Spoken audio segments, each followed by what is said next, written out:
Hello and welcome to day 201, 365 days towards racial change. My name is Tom Nyback, and we're here talking about Black issues in America, how we grow, live, breathe, history, historical context, going through a big series right now through Uncle Tom's Cabin, seeing some of the historical precedents that kind of establish the relation between blacks and whites in America. So stay tuned, get into that, see how, where we are today, where we come from. We made some movement, but other groups. Look, other groups in America come in and kind of see some ascension. A steady growth, a rise in their economic position, social status, and all that. Blacks are the only group. We've been here, built the nation, gave away free labor, we have this and possibly slow growth, even flat lines at times. And that's a problem. That's a problem. Why is that? Why is that? And I'm talking in general, right? I don't see black people as being mainstream, participating openly as other groups in America do. Part of the motivation for this project. I know it's not my experience. Um, I've been on this planet for decades, born in this country, and I'm just starting to express my freedoms, my will, and now that I'm understanding and articulating my barriers on my skin color alone, my life is starting to move, right? And it's a slow start. Got to give time. But I'll tell you, I'm expecting some exponential growth as I continue to evolve mentally here in this space. On that note, what is the black mind like? Black mind mentally. What is the expectations? How does it navigate? I know how I was. I was always receptive. I'm expecting, some kind of handout. Someone out there has done the work for me, and I just come along hoping and expecting that I'm going to participate and prosper as my counterparts who are of another skin color. That is my hope, and that is how I kind of get along in the world, and that's not the truth. You know, it's ignorant to believe that, but it's not. It didn't happen in a vacuum. I believe there are definite forces out there that allow me to have that mindset, that promote that mindset to me, and that's being um, all that mindset's being broken up. It's being cast aside, and my truth, my sunshine, is finally shining through. Conversely, the white mind. How does it feel? How does it operate? As I think about this, I think about that picture, the face of my one of my supervisors at work. Yeah, they happen to be white. Uh, but I've expressed a will.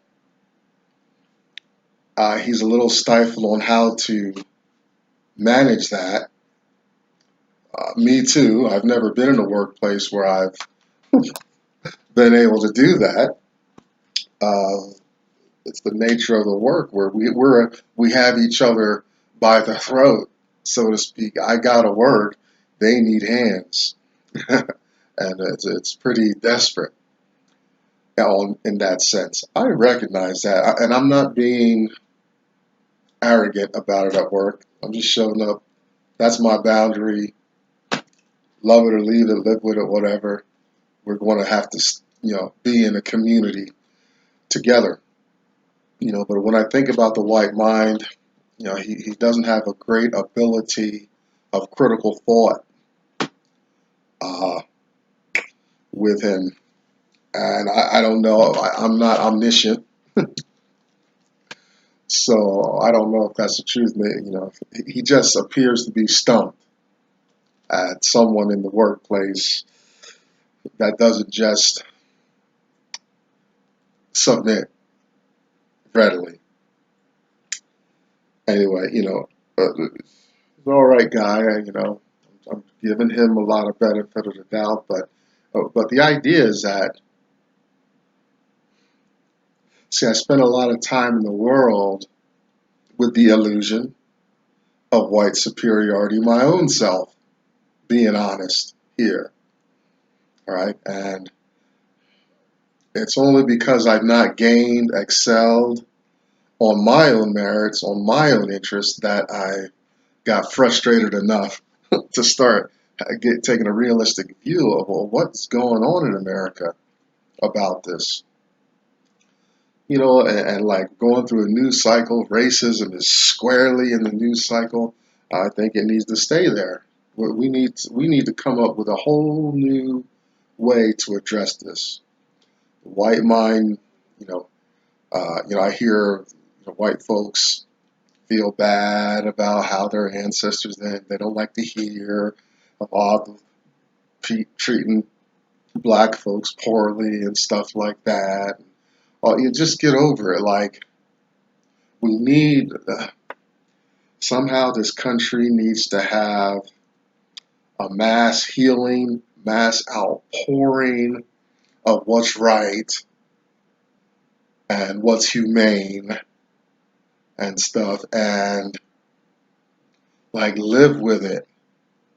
Open the wound because it's festering, right? And every once in a while, uh, it gains pressure and pops. I remember, like, when I'm going through puberty, I had pimples and stuff, and then I'm spending days with scars on my face, popping pimples, because the pore is filled with fluids and stuff, and it's just ugly.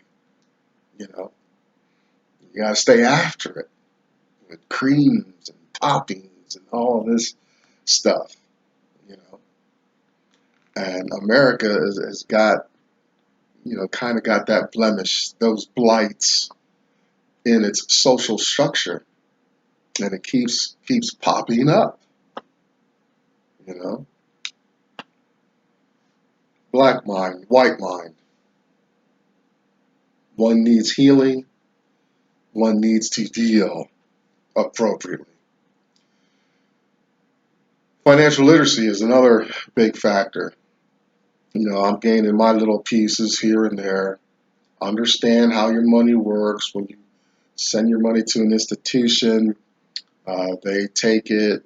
They take a big, huge percentage of your money and make loans with it and all that. And you understand that when you go to get your money, you're going to find hesitation and stuff like that, because you think, part of financial literacy, you need to understand when your job puts $100 direct deposit into your bank account, you probably, bank's going to frown on you for coming back and getting that $100 out immediately. They don't like that. They want to loan your money out. It's part of their fee structure and how they make money and their profits and stuff like that. They don't tell you that. They say, they give you their little 0.5% interest and stuff like that. But just understanding how these financial institutions work, understanding the deficit, our budget deficit, the trillions of dollars, we can't wait because of the structure of the monetary system. We can't pay that. You don't pay that off, and bring a screeching halt to the financial system. and the whole world's financial system collapses on that. These are some things you got to understand, to get your head around some financial literacy. And those are some of the higher ideas. But just beginning, just see where your money's going, who you're spending it with, how you're spending it, how much to put away. Start saving now, right? Expect to live forever, but get too old to work. Expect that, and live by that. You might have a better chance than I'm dealing with right now. I'm dealing with I'm inspired by a man named Dr. Claude Anderson. Read three of his works. We reference these heavily. Not so much now. We're doing this big long Uncle Tom's Cabin series. But a Black History Reader, 101 Questions You Never Thought to Ask, Black Labor, White Wealth, Search for Power and Economic Justice, and Dr. Anderson's National Plan to Empower Black America, Powernomics. You can find Dr. Anderson at powernomics.com.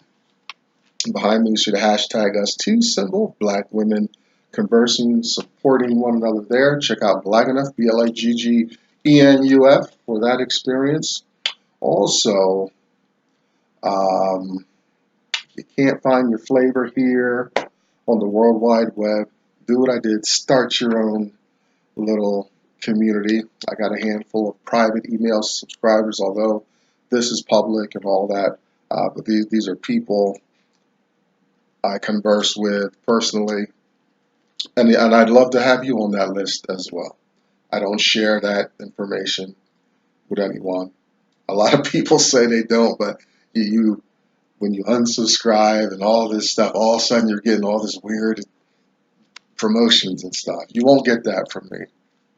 I promise. I promise. And like I said, we're in a extended series of Uncle Tom's Cabin, Harriet Beecher Stowe's phenomenal work. And we have just met a young black girl by the name of Topsy. Chapter 20 is even titled Topsy. And so we're getting introduced to this little black child. And it's also a chance to understand slavery, an aspect of slavery at that time. It's not much different than you have when you see advertisements telling you not to um, adopt puppies, maybe from some of these pet stores and whatnot, because the puppies may be from a puppy mill and stuff like that. Topsy is a product, the human version of a puppy mill. Remember chapter 18 and 19, we talked about Prue's murder. Prue was a black female used to produce children. They used her as that, and it caused extreme stress. She had to hear one of her babies die from starvation, slow, agonizing death. It drove Prue nearly insane. She took to drinking, and eventually her drinking got her in trouble, and her masters beat her to death. Um, Little Topsy here would be like the product of how that slave system used Prue to just pump out babies. And so, you have in the institution, you have these hordes of children. You know, this inventory of slave labor. And these children, Topsy, she's queried about her origin, her parents and stuff. Ophelia, this is going to be Ophelia's ward.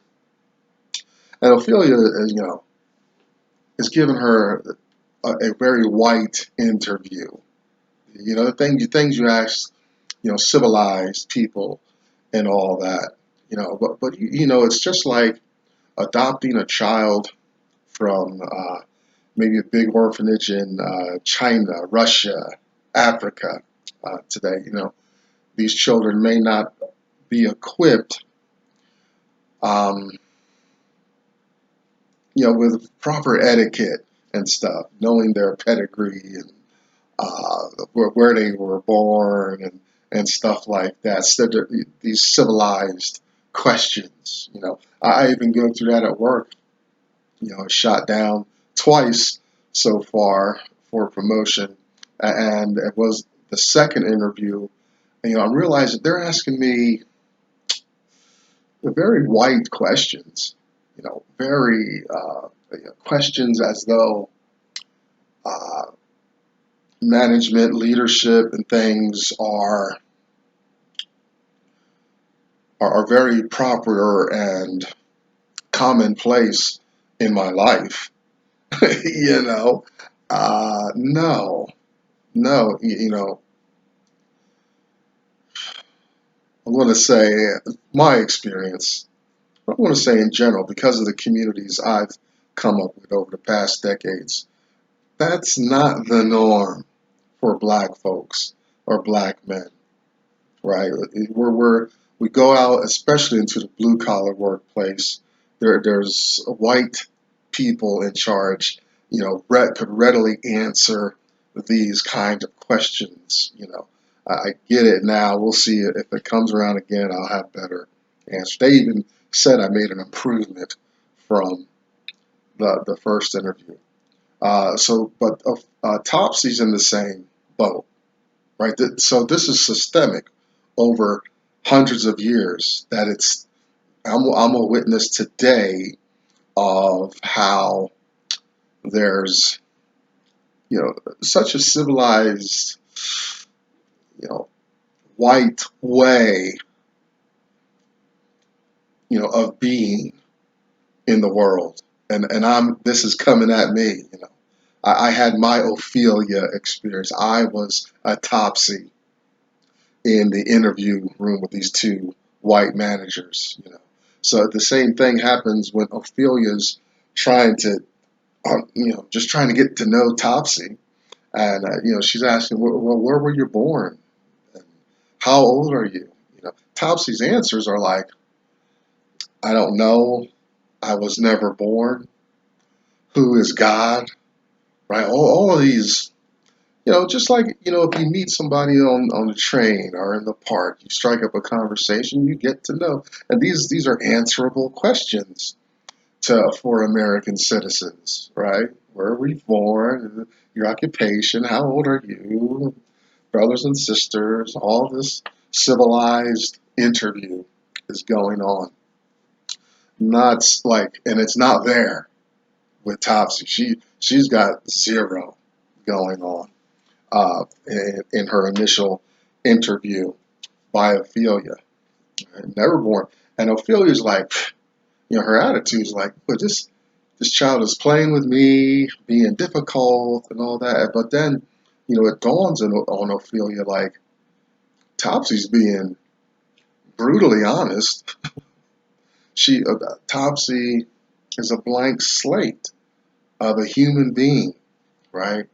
Marginalized because of her skin color, abused and whatnot. We're going to talk about some stuff in a minute, but um, she's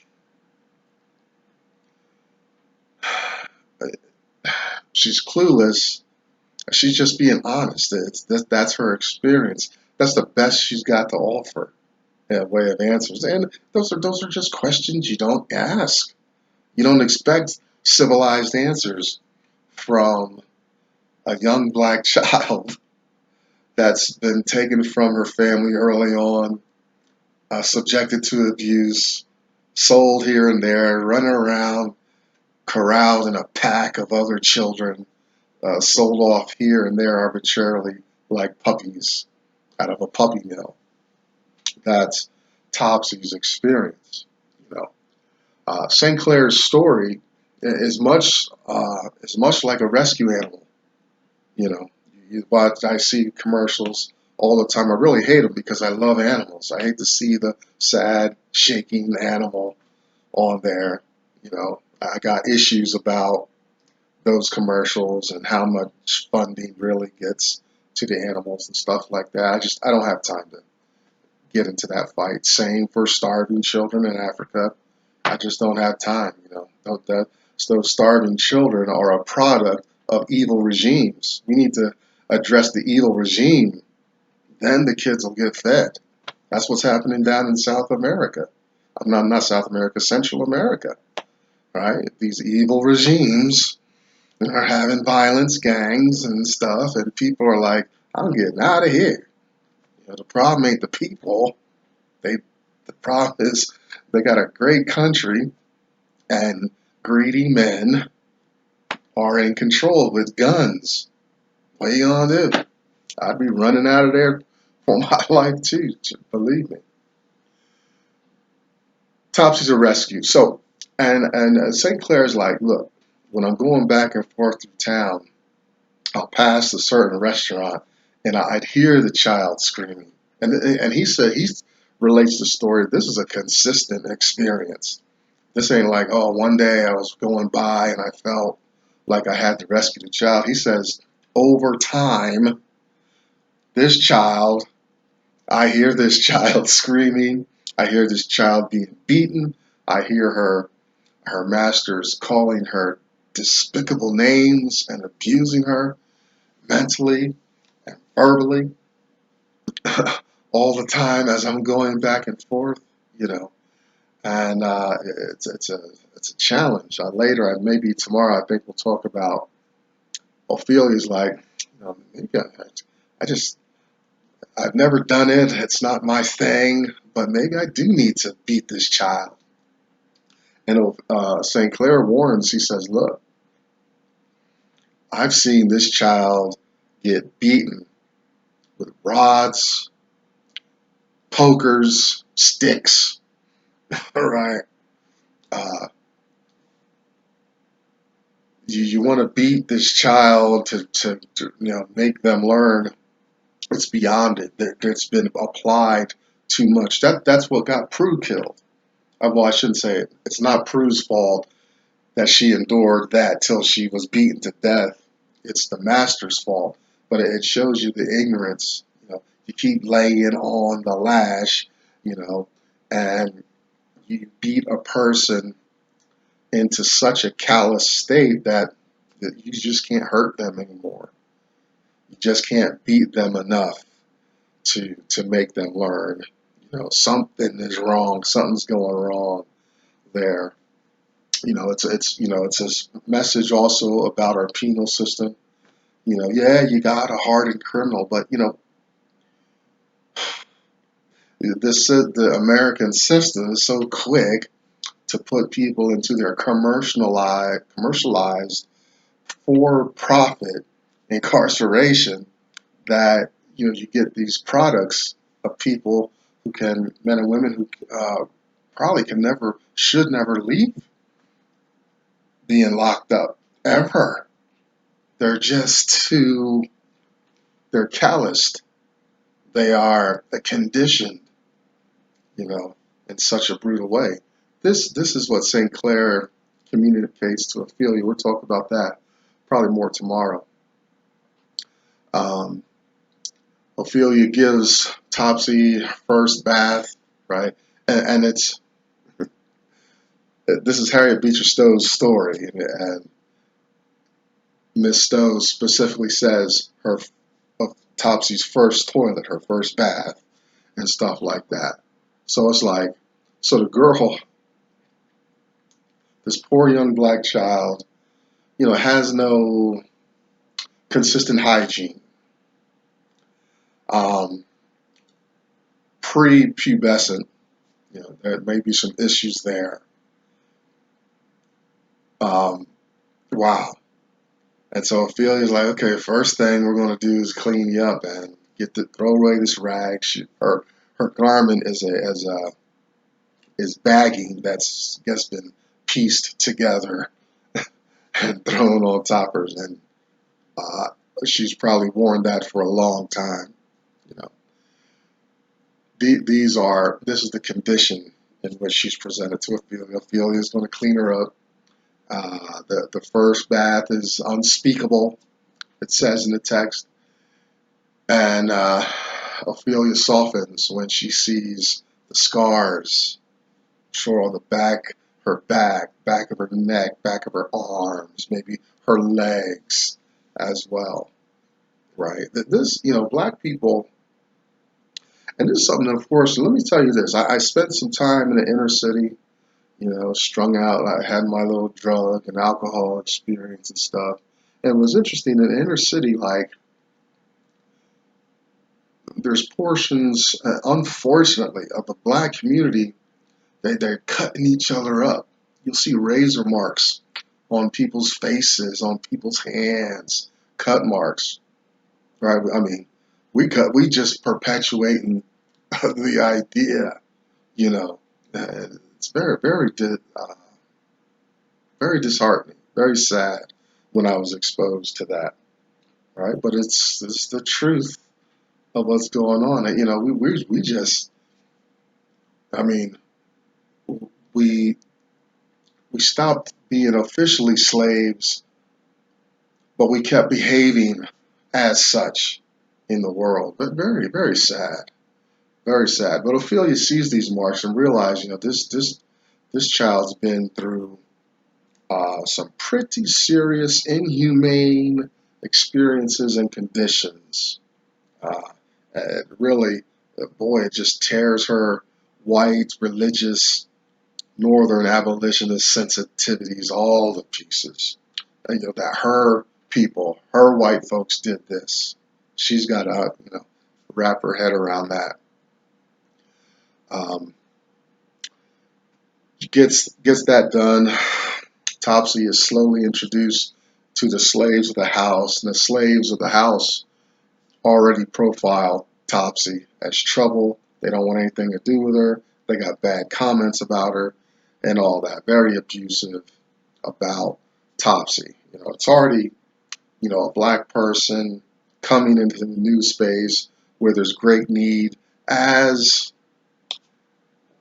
free flowing as St. Clare's plantation is. They're still slaves and they still have wants and needs. And they see another mouth as a threat to the wealth and resources that are already limited, that they don't want any change in that. You know, everybody, I think everybody go through that regardless of skin color. Topsy's instructed to keep Ophelia's room, but now we find out that Topsy is a very adroit and skilled thief. And so as she's being shown how to fold and flatten and straighten, she's slipping things into um, her sleeve. She's finding little items, and as she's like, "Yes, Miss Ophelia," and she's slipping in her sleeve and getting all that together. And she's instructed to, okay, now your turn. Show me how to do it. As she's making the bed, stuff falls out of her sleeves. She's questioned about it, and she lies about it. And so now we get, she's a thief. We just got introduced to her as a thief, very skilled thief. Now we get introduced, we find out she's a habitual liar. And this is the thing, like, there's the items, they fell out of her sleeve, obviously. The grown-ups saw it, you don't get anything over. Things I thought I was getting away with when I was a kid, but the grown-ups just would laugh. I'm sure that this guy really thinks he's getting away with that.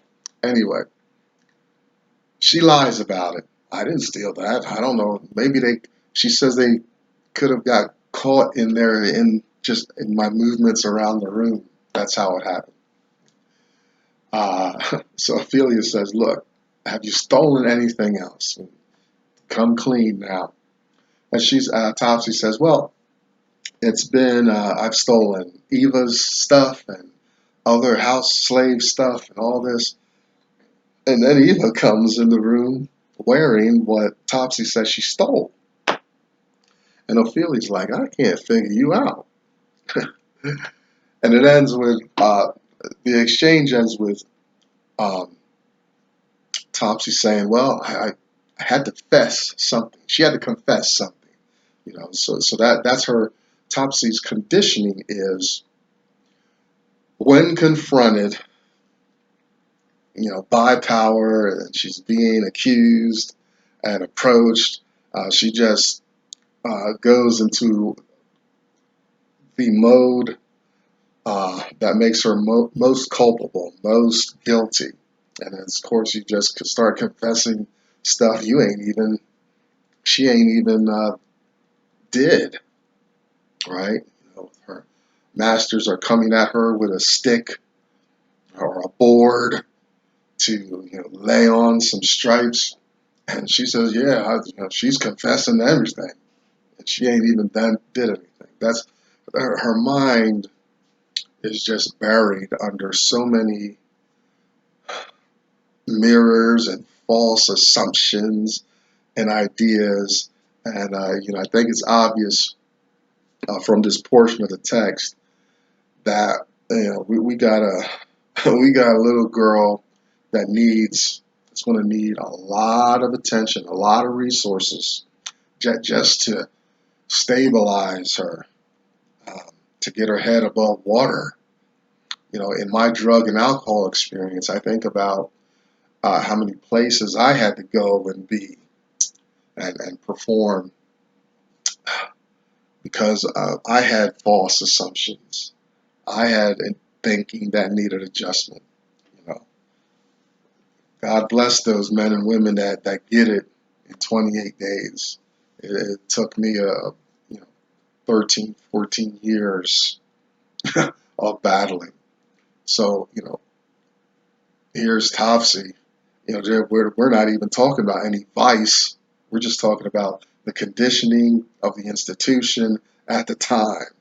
And you can see she needs critical care, long-term rehab, just to get her thinking right from day to day. We'll find out what's going to happen tomorrow. Stay tuned.